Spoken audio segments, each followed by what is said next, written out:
Welcome to Nanak classes. दोस्तों, Nanak classes के YouTube channel पे आपका स्वागत है। आज है 27 मई 2021 और 27 मई 2021 के जितने भी most important Rajasthan current affairs के क्वेश्चन बनते हैं, आज हम उनका डिस्कस करेंगे। सभी विद्यार्थी वीडियो को लाइक करेंगे, शेयर करेंगे। अगर आप चैनल पे नए हैं तो इसको सब्सक्राइब करना। दोस्तों, इसकी पीडीएफ आपको टेलीग्राम पर नानक क्लासेस स्टडी अड्डा ग्रुप पे प्राप्त हो जाती है। तो सभी विद्यार्थियों को गुड मॉर्निंग, और सभी स्वस्थ होंगे, ध्यानरत होंगे और घर पे अपने परिवार के साथ रहते हुए, कोविड-19 का पालन करते हुए, स्वस्थ रहते हुए, अध्ययन रहते होंगे, ये मैं मनोकामना आपसे करता हूँ।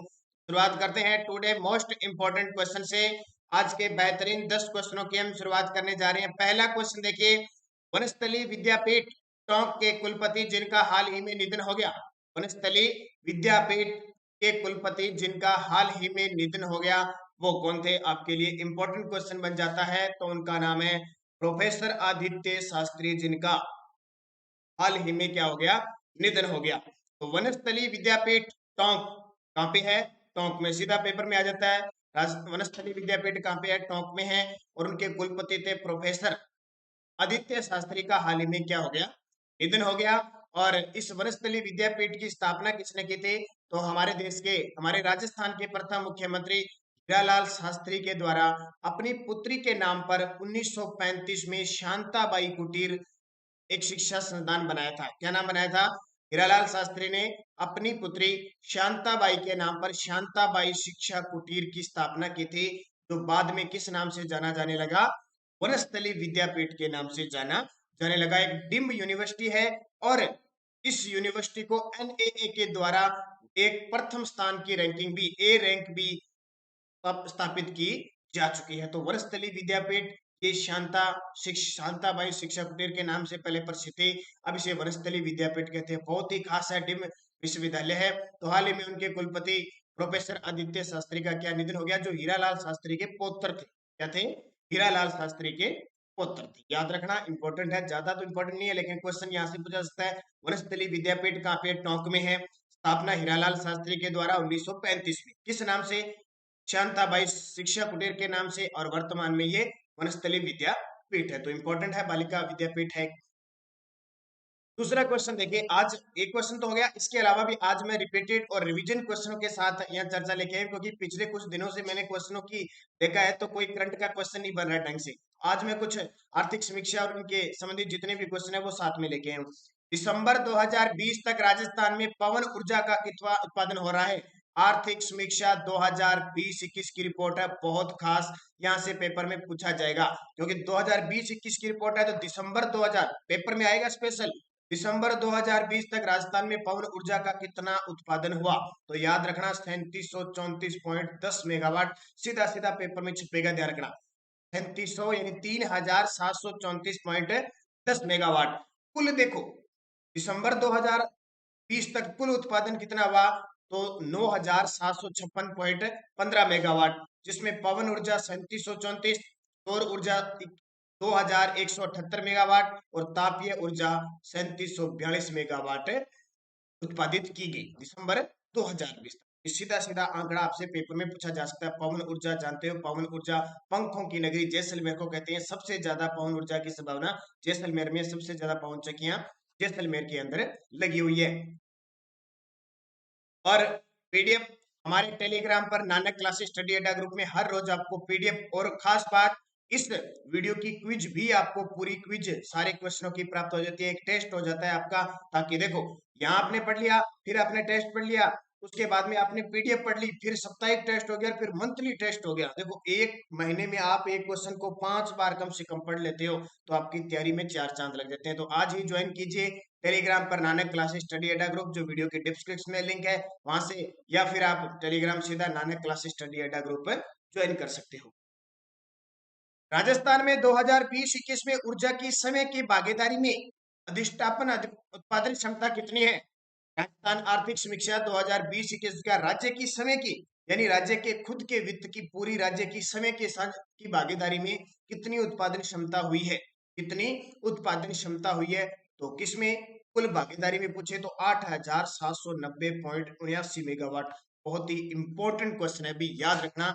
8790.79 मेगावाट राजस्थान के खुद की समय की साझेदारी, अकेले की भागीदारी के अनुसार 2020 में ऊर्जा उत्पादित की गई।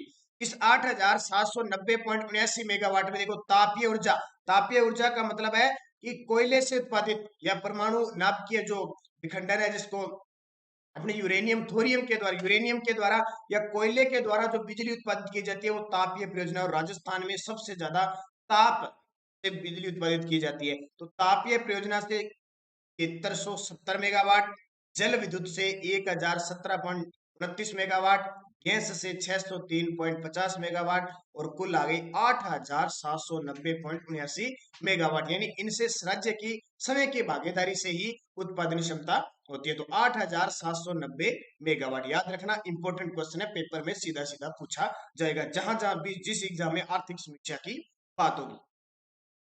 राजस्थान में 2020-21 में ऊर्जा की केंद्रीय योजनाओं से राज्य के आवंटन में कुल विद्युत उत्पादन क्षमता कितनी है? अलग अलग प्रश्न है।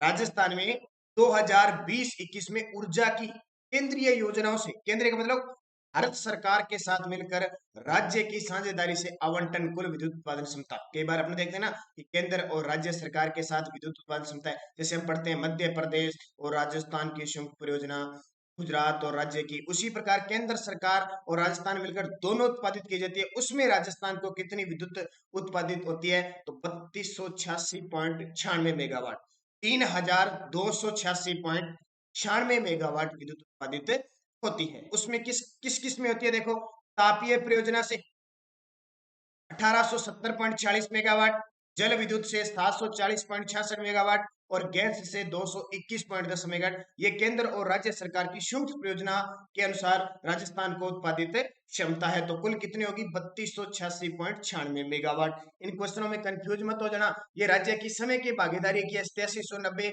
और ये केंद्र और राज्य दोनों मिलकर काम करते हैं, जिसमें राज्य को कितना आवंटन होता है वो ये यानी केंद्र की तरफ से कितना आवंटन होता है वो 3286 मेगावाट है। तो इसको याद रखना।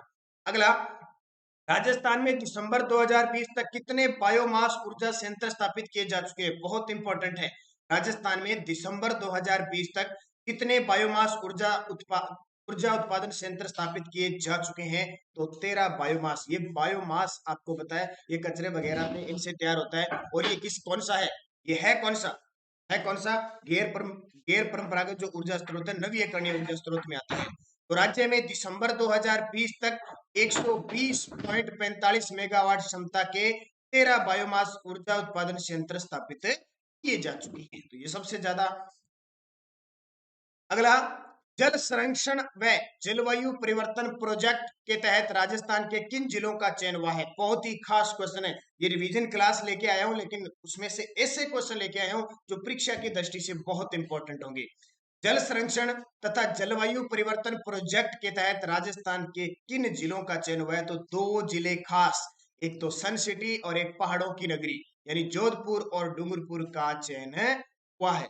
ये क्या चीज है? देखिए, वाटर सिक्योरिटी, जल संरक्षण, क्लाइमेट एडॉप्शन प्रोजेक्ट के तहत भारत सरकार और जर्मनी के बीच समझौता हुआ। देखो, भारत सरकार और जर्मनी के बीच समझौता हुआ, जिसमें 5 राज्यों को शामिल किया गया है। यानी भारत सरकार जल संरक्षण और जलवायु परिवर्तन प्रोजेक्ट के तहत भारत सरकार और जर्मनी के बीच समझौता हुआ, जिसके तहत राज्य हमारे देश के 5 राज्यों को शामिल किया गया है, जिसमें हमारा राजस्थान आ जाता है, उत्तर प्रदेश, मध्य प्रदेश, कर्नाटक और तमिलनाडु। ये 5 राज्य हैं, जिनमें से राजस्थान के डूंगरपुर व जोधपुर जिले, बहुत बड़ी बात है, डूंगरपुर और जोधपुर को शामिल किया गया है। और नोडल एजेंसी किसके तहत ये काम होंगे? मनरेगा के तहत ये काम होंगे, यानी जल का संरक्षण करना और जलवायु परिवर्तन प्रोजेक्ट, यानी पेड़ पौधे वगैरह लगाना, कोई भी काम हो सकता है। तो इसमें राजस्थान के 2 जिले ये पेपर में पूछा जाएगा, जोधपुर और डूंगरपुर थे। अगला, केंद्रीय साहित्य अकादमी की ओर से राजस्थानी बाल साहित्य पुरस्कार किसे प्रदान किया? मैं रिवीजन क्लास ले रहा हूं, इसलिए न तो आपको कोई पिक्चर दिखा रहा हूं और न ही किसी जिले की विशेषता बता रहा हूं, ध्यान रखना, पॉइंट ऑफ से ही बात कर रहे हैं हम सिर्फ। केंद्रीय साहित्य अकादमी की ओर से राजस्थानी बाल साहित्य पुरस्कार किसे प्रदान किया गया? बहुत खास क्वेश्चन है भी, बाल साहित्य पुरस्कार, तो ये डॉक्टर मंगल बादल, क्या है? डॉक्टर मंगल बादल को राजस्थानी बाल साहित्य पुरस्कार किसकी तरफ से? साहित्य अकादमी नई दिल्ली की ओर से राजस्थानी बाल साहित्य पुरस्कार डॉक्टर मंगल बादल को उनकी काव्य कृति कुदरत रो न्याव बहुत इंपॉर्टेंट। देखिए, अभी कोरोना काल चल रहा है, कुदरत का न्याय ऐसा है कि अगर प्रकृति के साथ खिलवाड़ किया गया, प्रकृति के साथ किसी भी प्रकार की स्वार्थीपन दिखाई गई, तो वो अपना प्रभाव दिखाती है, प्रलय दिखाती है। और पिछले 2 साल से कोरोना वायरस के कारण प्रलय प्रकृति का दिखाया गया है। और इनकी पुस्तक भी देखो, कुदरत रो न्याय, यानी कुदरत का न्याय किसी प्रकार से हो सकता है। तो याद रखना, पेपर में पूछी जा सकती है। डॉक्टर मंगल बादल की कृति कुदरत रो न्याय के लिए केंद्रीय साहित्य अकादमी की ओर से राजस्थानी बाल साहित्य पुरस्कार डॉक्टर मंगल बादल को दिया जाएगा। पेपर में आएगा, ध्यान रखना है। अगला, देश का पहला बाजरा अनुसंधान संस्थान कहां स्थापित किया जाएगा? ये क्वेश्चन मैं आपको बता चुका हूं और आने वाले पेपर में पक्का पूछा जाएगा। देश का पहला बाजरा अनुसंधान संस्थान कहां स्थापित किया जाएगा? तो इसका उत्तर हो जाएगा बाड़मेर के। यहाँ पे देश का पहला, देश का ही पहला राजस्थान के अंदर बाजरा अनुसंधान बाड़मेर में स्थापित होगा। और स्थापित करेगी कौन? भारतीय कृषि अनुसंधान परिषद स्थापित करेगी। और हाल ही में बाजरा बड़ा चर्चित है, इसका मतलब आने वाले पेपरों में पूछा जाएगा। पूछा क्या जाएगा? निम्न में से कौन सी बाजरे की फसल नहीं है? जो मैंने आरबीएच 243 और ये 33 और 2 बताई थी। एक ये पूछा जाएगा, एक ये तो पक्का ही पूछा जाएगा कि बाजरा किस प्रकार की फसल है, खरीफ की फसल है, ये क्वेश्चन पूछा जाएगा। दूसरी बात, पश्चिमी राजस्थान में सबसे ज्यादा इसको बोया जाता है। अभी 2017-18 की जो रिपोर्ट है, कृषि रिपोर्ट के अनुसार सबसे ज्यादा बोया गया बाड़मेर। सबसे ज्यादा कहां बोया गया? बाड़मेर। इसका सिंचित क्षेत्रफल सबसे ज्यादा जोधपुर में कहां प्राप्त हुआ है? सिंचित क्षेत्रफल जोधपुर में। और सबसे ज्यादा जो उत्पादन हुआ है वो अलवर के अंदर हुआ है। ये पॉइंट ऑफ से आपको याद रखेगा, क्योंकि ये पेपर में जरूर पूछेगा कि 2017-18 के रिपोर्ट के अनुसार सर्वाधिक बाजरा कहां उत्पादित किया गया है। उत्पादन का मतलब, जैसे बाड़मेर में तो सबसे ज्यादा बोया गया, लेकिन उसकी सबसे ज्यादा उत्पादकता कहां हुई है? अलवर में। अब सारे विद्यार्थी सोचेंगे पश्चिमी राजस्थान में होता है, जोधपुर बाड़मेर जैसे यहाँ करके, लेकिन उत्पादक रूप से अलवर में सबसे ज्यादा हुआ है। तो बाजरा इंपॉर्टेंट है, खरीफ की फसल है, और राजस्थान में सर्वाधिक बाजरा होता है पूरे देश में, ये भी याद रखना। और बाड़मेर में बाजरा अनुसंधान संस्थान, केंद्रीय अनुसंधान संस्थान स्थापित होगा। ये बहुत बड़ी बात है, इसलिए आने वाले पेपरों में बाजरा फसल के बारे में कोई भी क्वेश्चन पूछा जा सकता है। प्रदेश के किन दो होनहार बालिकाओं को अंतरराष्ट्रीय बाल शांति पुरस्कार 2020 के लिए नामित किया गया? लगा लो भाई स्टार, ये पक्का पेपर में आएगा। ऐसे रिवीजन के क्लास के 10 ये क्वेश्चन लेके आया हूं जो परीक्षा की दृष्टि से महत्वपूर्ण है। प्रदेश के किन दो होनहार बालिकाओं को अंतरराष्ट्रीय बाल शांति पुरस्कार 2020 के लिए नामित किया गया? दोनों बालिकाओं के नाम याद रखने आपको, वसुंधरा और जसोदा। कौन सी? वसुंधरा और जसोदा। तो नीदरलैंड की संस्था ने लैंगिक समानता के क्षेत्र में टोंक की वसुंधरा, कौन सी? टोंक की वसुंधरा और जोधपुर की जसोदा को अंतरराष्ट्रीय बाल शांति पुरस्कार 2020 के लिए नामित किया है। क्यों दिया है? देखो, टोंक की वसुंधरा ने जीवन कौशल शिक्षा से 180 से अधिक लड़कियों को प्रशिक्षित किए। बहुत बड़ी बात है। जीवन कौशल, कौशल शिक्षा का मतलब अपने आप में हुनर पैदा करना। शिक्षा ऐसी देनी कि अपने आप में हुनर पैदा हो जाए, आत्मविश्वास हो जाए, सब रोजगार के लिए प्रशिक्षित किया। बहुत बड़ी बात होती है। वहीं जोधपुर की जसोदा ने महिला हिंसा के खिलाफ चलाए जा रहे अभियानों का नेतृत्व किया। तो इन दोनों को याद रखना है। एक वसुंधरा और इंपॉर्टेंट है, वसुंधरा एक धौलपुर की और इंपॉर्टेंट है, जिसको अभी उप निरीक्षक पद पे लगाया गया था। और गीता कुमारी जिन्हें 2020 का राष्ट्रीय शिक्षक पुरस्कार दिया गया था। और बुलबुल पाठक को भी एनएसए के द्वारा, एक एनसीसी के द्वारा समय सेविका पाठिका का पुरस्कार मिला था। और भावना जाट राजसमंद की एथलीट है। आयुषी गर्ग और सिमरन चौधरी को पहला जो महिला वर्ग का जो जोशी पुरस्कार शुरू किया गया था वो अवार्ड दिया गया। तो ये सारी महिलाएं इंपॉर्टेंट आपके लिए बन जाती है। अगला, प्रधानमंत्री नरेंद्र मोदी ने राजस्थान के किस जिले में स्टेच्यू ऑफ पीस का उद्घाटन किया? देखो 10 के 10 प्रश्न इतने इंपॉर्टेंट। प्रधानमंत्री नरेंद्र मोदी ने राजस्थान के किस जिले में स्टेच्यू ऑफ पीस का उद्घाटन किया? पाली जिले के। तारीख याद रखना, पेपर में पूछी जा सकती है। 16 नवंबर 2020 को प्रधानमंत्री नरेंद्र मोदी ने पाली जिले की विजय वल्लभ केंद्र में जैन आचार्य श्री विजय वल्लभ सुरेश्वर महाराज, ये भी पूछा जा सकता है। वल्लभ केंद्र में जैन आचार्य है श्री विजय वल्लभ सुरेश्वर महाराज की 151वीं जयंती के अवसर पर स्टेच्यू ऑफ पीस का उद्घाटन। लंबाई इसकी 151 इंच, 8 धातुओं से बनी है, जिसमें मुख्य धातु तांबा का प्रयोग, यानी 8 धातुएं मिली हुई है, लेकिन सबसे ज्यादा किसका प्रयोग है? तांबे का प्रयोग है। 1870 में गुजरात में जन्मे आचार्य विजय वल्लभ ने जैन धर्म के प्रचार प्रसार के साथ पूरे विश्व को मानवता, शांति, अहिंसा का मार्ग अपनाया था। तो ये बहुत बड़ी बात है। जैन आचार्य थे श्री विजय वल्लभ सुरेश्वर महाराज की 151वीं जयंती बनाई गई थी 16 नवंबर 2020 को। इसलिए प्रधानमंत्री जी ने वहां पे स्टेच्यू ऑफ पीस का उद्घाटन किया। तो ये बड़ी बात हो सकती है, ध्यान रखना, पाली जिले की। ये 10 क्वेश्चन थे जो मैंने आज फिर एक बार आपको रिवीजन के लिए दिए थे। अब देखिए, कल का क्वेश्चन था काला तीर लिफ्ट परियोजना का संबंध किस जिले से है। तो इसका उत्तर क्या था? काला तीर लिफ्ट परियोजना का संबंध किस जिले से पेपर में पूछा जाएगा आने वाले समय में? धौलपुर में है। और किस नदी पे? चंबल नदी पर। ये याद रखना। अब आपके लिए क्वेश्चन था राजस्थान के नए मुख्य सचिव किसे नियुक्त किया गया है? निरंजन आर्य, संगीता आर्य, डीबी गुप्ता, राजीव स्वरूप। राजस्थान के नए मुख्य सचिव कौन है? निरंजन आर्य, संगीता आर्य। नए मुख्य सचिव कह सकते हो या वर्तमान मुख्य सचिव कौन है? राजीव स्वरूप, डीबी गुप्ता, संगीता आर्य, निरंजन आर्य। सही जवाब आपको कमेंट बॉक्स में देना है। और कल के क्वेश्चन क्या थे? राजस्थान के किस जिले की जनसंख्या सबसे अधिक है? तो जयपुर की है। 2011 की जनगणना के अनुसार लगभग 66 लाख है। और जनसंख्या घनत्व भी सबसे ज्यादा जयपुर का है, 595।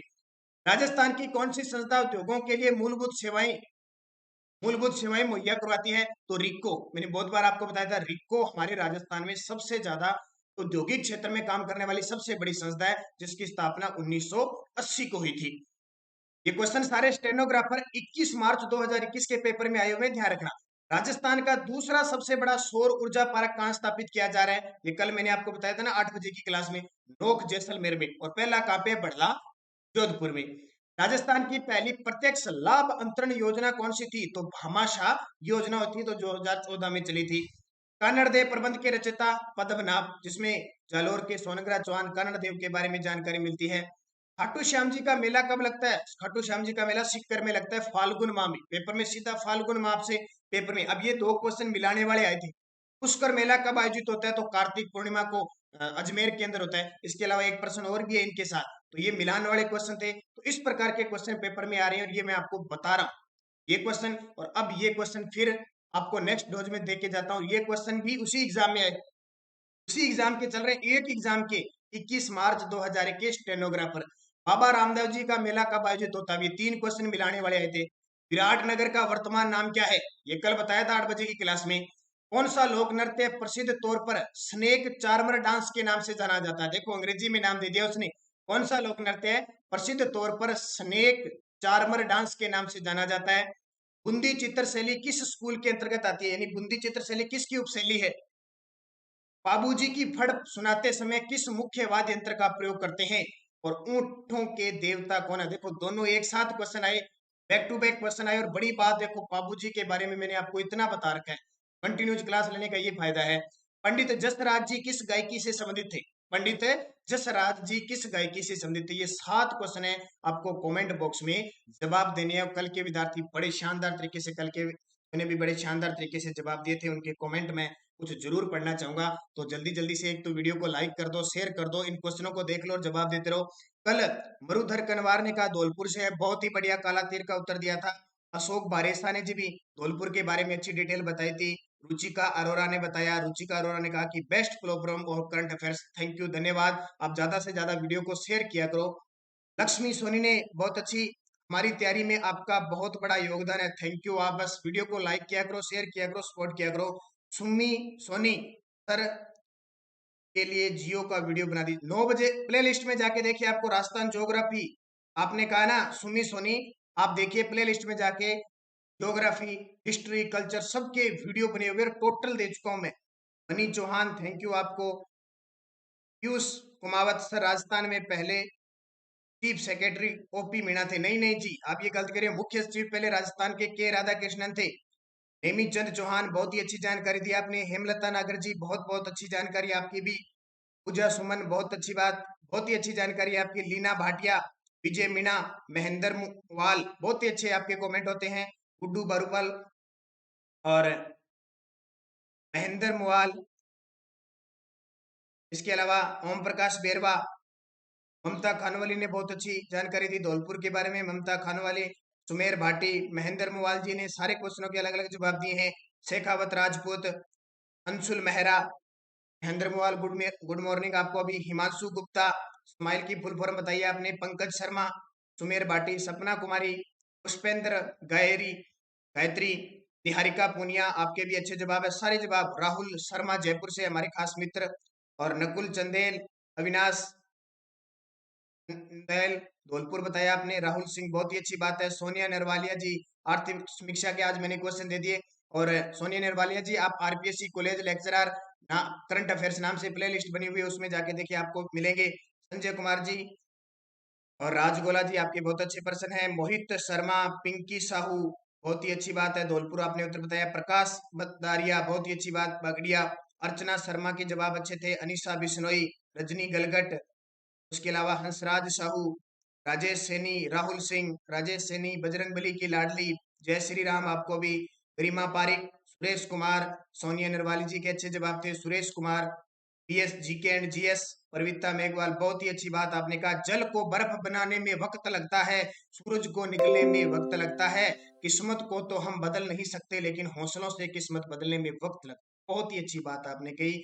दिनेश पूनिया, बहुत अच्छा आपने कमेंट दिया। कृष्ण गुर्जर, परविता, अम्मा गणी, पूजा शर्मा जैसलमेर, पूजा रिको, पूजा, और सुमी ने बहुत अच्छी बात एक लिखी है। संजय गुर्जर, राजगोला जी, राम यादव, पूजा जाट, पूजा शर्मा और सोनिया नरवालिया, राम राम सभी को।